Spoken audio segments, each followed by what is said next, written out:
कार्तिक महात्म का दूसरा अध्याय। श्री कृष्ण भगवान बोले, हे प्रिय, जब गुणवती ने राक्षस द्वारा अपने पिता और पति का मरना सुना तो दुखित हुई और रुदन करने लगी। हे स्वामी, हे पिता, आप मुझे छोड़कर कहाँ चले गए? मैं आपके बिना क्या करूं? अब मेरे भोजन वस्त्र का प्रबंध कौन करेगा? अब मैं किसकी शरण लूं? मैं विधवा हो गई हूँ। विधाता का मेरे ऊपर कोप हुआ है। मैं कैसे जीऊं?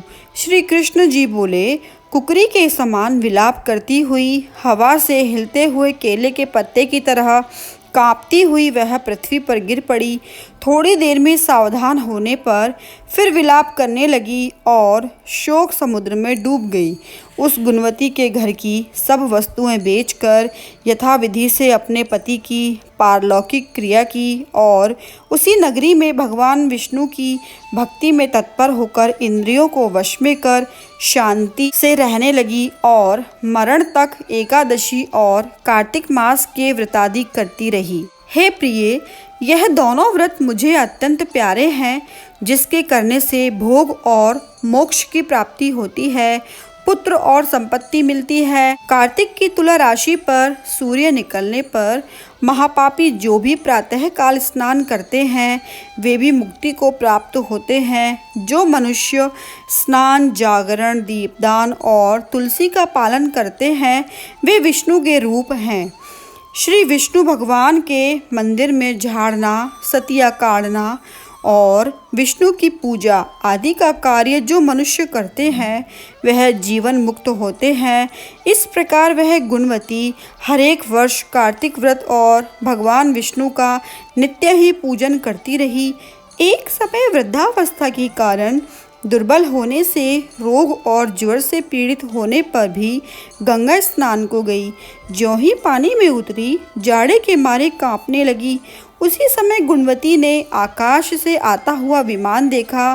शंख, चक्र, गदा, पद्म आदि आयुधों को लिए हुए विष्णु के रूप धारण करने वाले पार्षद गरुड़ की ध्वजा वाले अप्सराओं से युक्त ऐसे विमान में बिठाकर बैकुंठ को ले गए।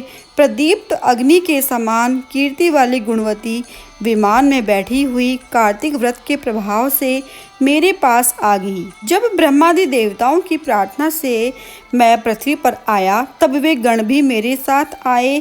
हे भामिनी, यह सब यादव मेरे गण हैं और तुम्हारे पिता देव शर्मा भी इस जन्म में सत्रजित हुए और तुम्हारे पति चंद्र शर्मा इस जन्म में अक्रूर हैं। और हे देवी, तुम वही गुणवती हो जो कार्तिक के स्नान के प्रभाव से मेरे लिए अत्यंत प्रिय हो।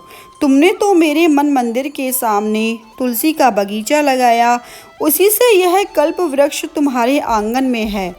कार्तिक में जो पहले तुमने दीपदान किए हैं उसी फल से तुम्हारी सुंदर देह और घर में लक्ष्मी देवी का निवास है, जो संपूर्ण व्रतादिक पति स्वरूप भगवान को अर्पण किए थे। इसीलिए तुम मेरी पत्नी बनी हो और तुमने जन्म मृत्यु तक जो कार्तिक व्रत उपवास किए हैं इससे तुम्हारा वियोग मुझसे कदापि नहीं होता। इसी प्रकार कार्तिक में व्रत करने वाले तुम्हारे समान मेरे प्रिय होंगे।